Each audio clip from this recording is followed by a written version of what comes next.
But let's get back to politics now and catch up with Liberal Senator for New South Wales, Hollie Hughes. Thanks for joining us, Hollie.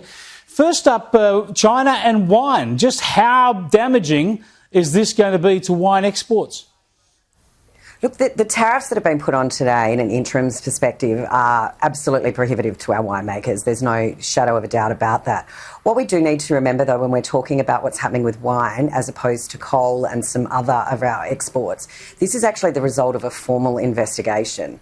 So it's an interim report and these are interim tariffs. So the Minister has spoken to the industry today and there are official conversations going on, and there is hope that those interim tariffs can be removed or reduced because, frankly, at 200%, they're just prohibitive for the market.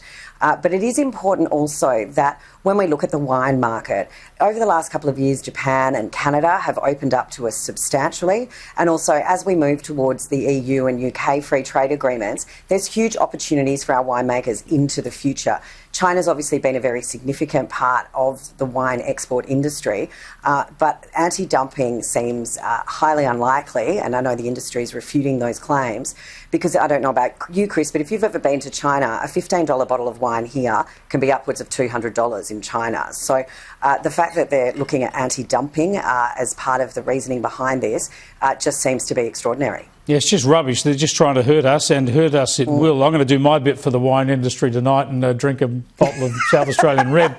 Well, you know, you're out of quarantine now, so you're free to do so. Don't worry, there's plenty of drinking in quarantine. That's one of the greatest risks in there, I reckon. Now, tell us about the Australians stranded overseas. What can the federal government do? What more can the federal government do to get more Aussies back into Australia? Look, at the end of the day, it comes down to quarantine spots. And I think when we do look at the fact Victoria, New South Wales, everyone is now claiming that they're fundamentally COVID-free when it comes to community transmission. But the only cases that we are seeing are in quarantine. So the importance of those quarantine procedures is evident. That's where any COVID that's coming into Australia is coming from people coming in from overseas. I have heard, you know, you're speaking to earlier guests around different provisions from low-risk countries.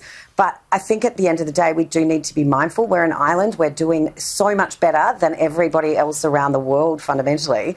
And we need to make sure that we maintain that. And quarantine is an important part of it. But if the states aren't doing enough, can Canberra... The states aren't doing enough. And you've got to remember, Queensland was shut down and was hosting about 200 people a week. Victoria has been shut down for months because of their hotel quarantine fiasco. And the fact of the matter is they were locked out of being able to quarantine anybody for absolutely months. New South Wales has been carrying the absolute burden here. We are doing in excess of 500 people a day coming into New South Wales. WA, they are not holding their end of the bargain. There are people coming in from South Africa and other countries much closer to Perth, and they're not allowed to go there. It's absolutely abhorrent the way Mark McGowan's is continuing to behave. I mean, I grew up in Perth for a little bit, and this is just secession by stealth. I mean, they would love to secede most West Australians, and that's why I think you're seeing his poll numbers so high. I don't think they'll succeed. They're not carrying their end of the bargain. No, they certainly not aren't. holding up their end of the bargain when it's coming to quarantine. They're taking the JobKeeper payments.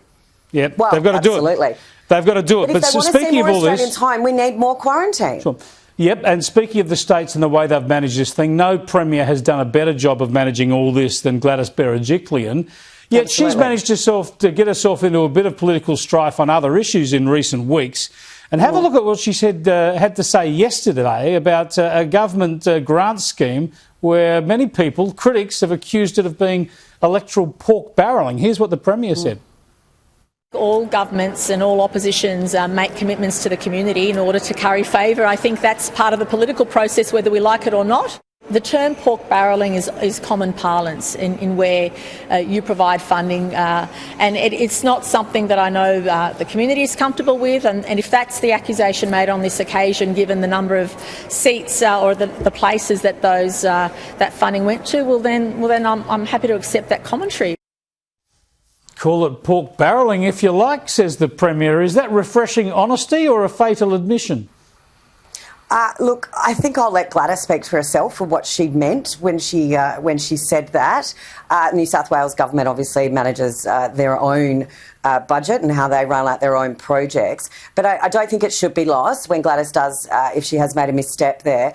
Overall, the work that she has done on quarantine has been extraordinary. New South Wales is the gold standard when it has come to keeping our economy open, keeping people in jobs and making sure that everyone in the New South Wales economy and community is benefiting from the fact that we have conducted ourselves and managed a quarantine program, our contact tracing program in New South Wales, that all of that has been managed so effectively and so efficiently with an economy still open so that people are still able to work. I agree with that, but I suppose I'm interested in the politics here for a change. Normally I'm only interested in the actual substance, but it appears to me, naive political observer that I am, that there's been a series of leaks. And we all know that's not true, Chris. There's been a series of leaks, damaging leaks against Gladys Berejiklian, and it looks very much like there are people in her own party leaking against her at the moment.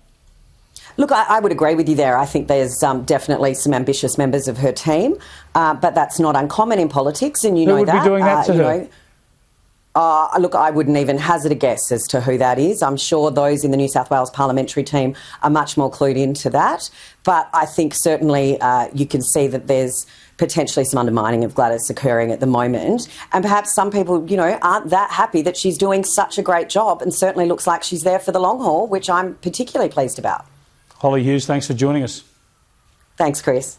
There you go, Hollie Hughes, Liberal Senator for New South Wales, telling you that it looks like Gladys Berejiklian is being undermined by ministers in her own government. That's what it looked like to me. Fascinating admission there, fascinating claim by the New South Wales Liberal Senator.